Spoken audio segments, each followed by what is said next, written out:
We are getting close to the Usman versus Buckley main event. I'm really looking forward to this matchup.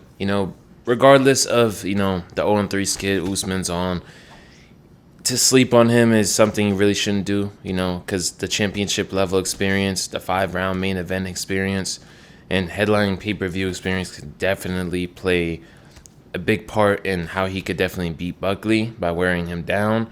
But the question is, with his knees and with him being older, can he still bring that, explosive, athletic, type of wrestling pressure we're accustomed to seeing? That's something we're going to find out this Saturday.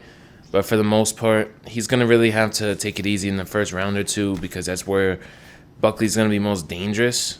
Buckley is fast and quick enough to catch Wonder Boy and knock him out, which is very terrifying for Usman.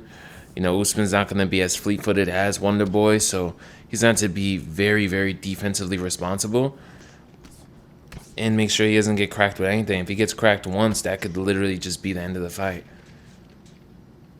Look at that. He denies us right here, but for the most part, we're trying to pressure grapple with Kamaru Usman on UFC 5. But yeah, this is definitely a great fight night card. I'm actually looking forward to it. I'm interested. I'm invested, so I'm glad we're seeing better fight night cards. Because in the past, we've been seeing some really bad, Apex main events. And there goes our first rage quit right there. We're going to be on to the second one. It's going to be hard. There's going to be a lot of rage quits, when we are using, fighters that primarily wrestle. And that's one of their main attributes. Look at this right here. We catch the teep. So as soon as his back touches the fence, we point our left analog stick up. And we did a turning power takedown. And there goes another one. Going against Ben Askren. And prayers to Ben Askren, bro. I don't know if you guys heard, but Ben Askren had really bad staph infection, and he's pretty much almost unresponsive. So definitely send prayers out to him. It's kind of crazy. Something like this would happen. Considering he's pretty much retired from all that stuff. But hopefully he does pull through. But for the most part, we're still sticking to that pressure. We're just going to constantly grapple, shoot takedowns. We're going to be in people's face boxing and just getting people down to the ground, pushing them against the fence, similar to what Kamaru Usman does in real life. So we'll try to emulate that as best as we can.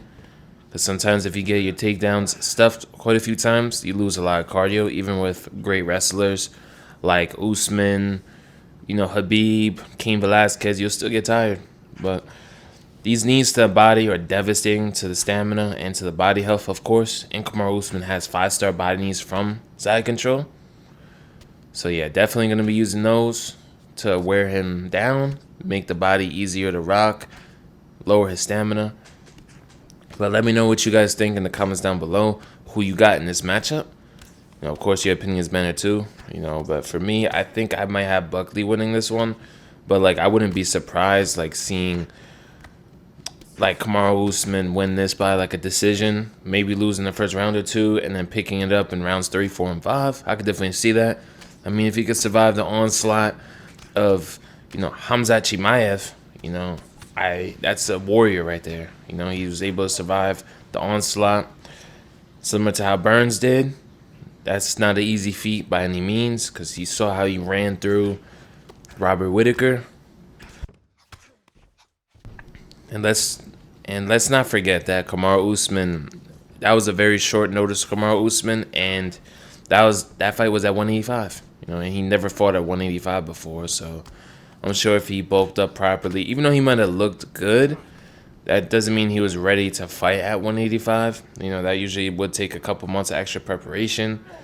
Max Holloway took the extra, few months, and look at how successful and how big and good he looked at 155 against Gaethje. He looked a lot better when he was prepared. Before, he was kind of chubby a little bit, and it was a short notice fight against Dustin Poirier. So you definitely need adequate time to bulk up. Even Khamzat took a good, I think a year, maybe. I'm not sure if it was injuries, but he took some time to bulk up to 185 properly.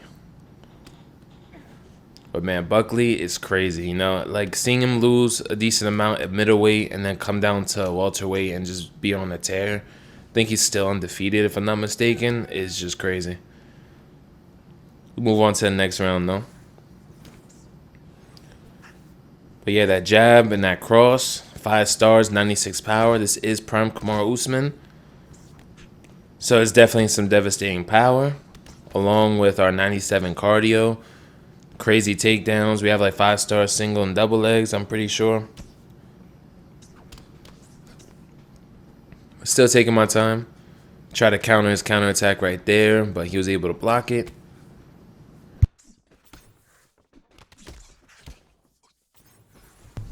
Look at that. Right after we land that nice combo, we're going to shoot, and we get it. Got him right in side control. We're just trying to wear him down. This is a 5-rounder. We're trying to make this a grueling fight, and we're trying to take all the fight out of our opponent. That's the whole point of this style, is to break your opponent down with pressure and wrestling and cardio. Just using those attributes against our opponent right here. Like, look at his body health, and his body needs some side control. Just devastating to his body health. And pretty much most of his cardio is gone, so it's going to make the fight significantly easier. Going to punch the body. He goes down again. We're going to go into a guillotine.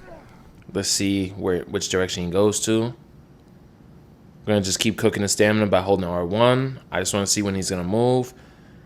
He's going to try to race it, but we were quick enough to go for it. So we do land the guillotine, and that lung icon or the heart icon basically means you lose permanent long-term stamina because I landed a choke. So personally, I like going for chokes because it lowers your long-term stamina permanently.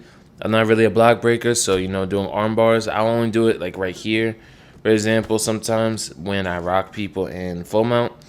But for the most part, I like to go for chokes. But we're still taking our time. I mean, we landed in the submission. That's pretty much going to win us the round guaranteed. Our opponent didn't land much. I respect the pick, though. But, this is a Kamaru Usman showcase, so I couldn't go anybody else but Kamaru Usman. He goes up, we deny. He goes up again, we deny. He's getting impatient. We're just breaking him down.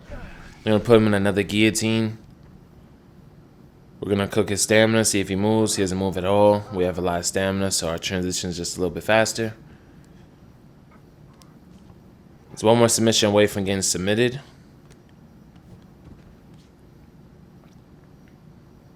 Let's see what he's able to do, if he's able to get out of mount or not. But yeah, I'm loving these fight night cards too. And I think next week is Khalil Roundtree versus Jamal Hill. That's going to be an interesting one. I feel like Khalil Roundtree could get that done. I mean, he did give Alex, his hardest fight at light heavyweight, pretty much. Like, I know Ankalaev beat him, but, like, it was a really close fight that could have kind of gone either way. Like, I wouldn't have been mad, like, Alex won, Magomed won. It was one of those fights where, like, I'm an Alex fan, that's my favorite fighter, but, like, I could see how a judge can give, Magomed the fight. It was really close. But, like, with Khalil Roundtree, as a Pereira fan, I was terrified. Because, like, he ducked something and hit him. He even hit him with, like, a fucking head kick. I was like, holy shit. I was, like, terrified. I was like, bro, I thought my favorite fighter was about to lose to Khalil Roundtree. Number 8. Everybody was sleeping on him. Especially, like, before the fight. Everybody was just like, man, he's going to walk through him like nothing. So, like, when he started landing and blitzing him, like, perfectly, I was terrified, bro. So I definitely think Khalil Roundtree has the tools, the speed, and the power to get Jamal Hill out of there. Ooh, nasty mix-up right there. Off the block counter into those body shots, man. Those body knees from side control definitely added up and resulted in that finish. But hope you guys enjoyed the showcase, and stay tuned for more content.